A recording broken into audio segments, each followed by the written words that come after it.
Hello friends, welcome back to our YouTube channel Vanijya learning with Pravesh. तो friends, आज मैं आपके लिए बहुत ही इंटरेस्टिंग टॉपिक लेके आया हूँ। ईबीआईटी एंड फाइनेंस का एक बहुत ही इंटरेस्टिंग टॉपिक है ईबीआईटी और ईबीआईटी डीए।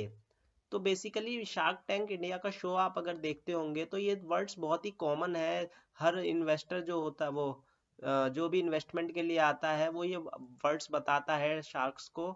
ईबीआईटी हमारी कंपनी का ये है, ईबीआईटी डीए हमारे कंपनी का ये है।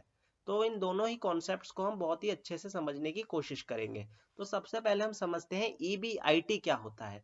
ईबीआईटी की फ्रेंड्स फुल फॉर्म जो होती है earning before interest and tax, मतलब एक ऐसी अर्निंग जिसमें से इंटरेस्ट और टैक्सेस को ना घटाया गया हो। ठीक है, तो सपोज दैट एक एग्जांपल के थ्रू समझते हैं। किसी भी कंपनी का एक पर्टिकुलर फाइनेंशियल ईयर में एक पर्टिकुलर क्वार्टर के अंदर जो रिवेन्यू है, सेल्स है, वो 100 रुपीज की है और उस पर्टिकुलर पीरियड का टैक्स जो है, इनकम टैक्स जो है और इंटरेस्ट जो है, सपोज दैट कंपनी ने डेट फाइनेंसिंग की तो उस पे इंटरेस्ट पे करना पड़ रहा है बैंक को क्योंकि हमने लोन लिया, तो वो दोनों मिला के 30 रुपीज है।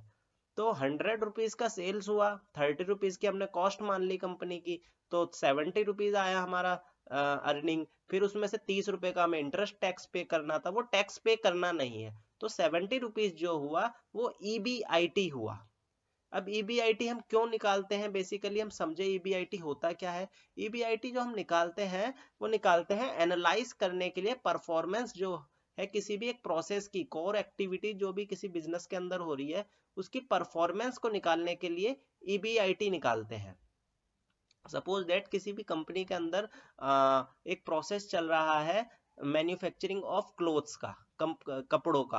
अब कंपनी या तो कपड़े बनाए, सब आप समझना, कपड़े का प्रोसेस चला है या कोई और प्रोसेस चला है, कंपनी को टैक्सेस वहां भी पे करने पड़ेंगे, है ना, इंटरेस्ट भी पे करना पड़ेगा, तो ये तो एक्सक्लूडिंग चीजें हैं, ये तो पे करनी पड़ेगी। बट ईबीआईटी हम इसलिए देखते हैं उस पर्टिकुलर प्रोसेस के अंदर क्या कॉस्ट आ रही है और क्या रिवेन्यू आ रहा है और क्या मार्जिन है, इसलिए हम ईबीआईटी निकालते हैं। इसलिए हमें एक्सक्लूड रखते हैं इंटरेस्ट को और टैक्स को, और इसी का एक एक्सटेंडेड वर्जन हो जाता है ईबीआईटी डीए, जिसके अंदर दो चीजों को और एक्सक्लूड रखा जाता है। फर्स्ट चीज है डेप्रीशिएशन, दूसरी चीज है अमोर्टाइजेशन। सबसे पहले समझ लेते हैं डेप्रीशिएशन।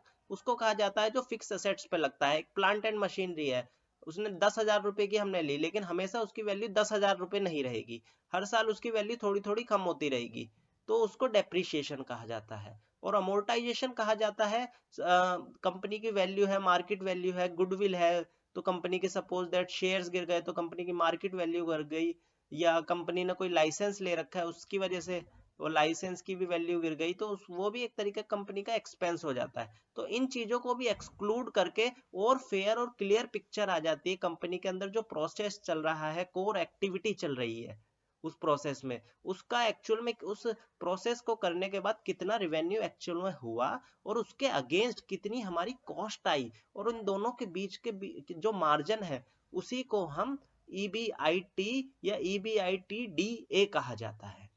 आई होप आपको ये कॉन्सेप्ट समझ आ गया हो। एक बार और दोबारा मैं समझा देता हूँ। कंपनी के अंदर जो प्रोसेस चल रहा है उसकी क्लियर और ट्रू पिक्चर को समझा जाता है इन दोनों कॉन्सेप्ट से। एक प्रोसेस चल रहा है कपड़े बनाने का, एक्चुअल में एक पर्टिकुलर पीरियड में कितनी सेल हुई उन कपड़ों को बनाने की, और एक्चुअल में उसी कपड़े की जो प्रोसेस है उसकी कितनी कॉस्ट हुई, कोई एडिशनल कॉस्ट लेस नहीं करनी, उसी प्रोसेस की जो कॉस्ट है उसको उसमें से लेस कर देना है, तो जो अमाउंट आया उसी को ईबीआईटी या ईबीआईटी डीए कहा जाता है। आई होप आपको ये कॉन्सेप्ट अच्छे से क्लियर हो गया होगा।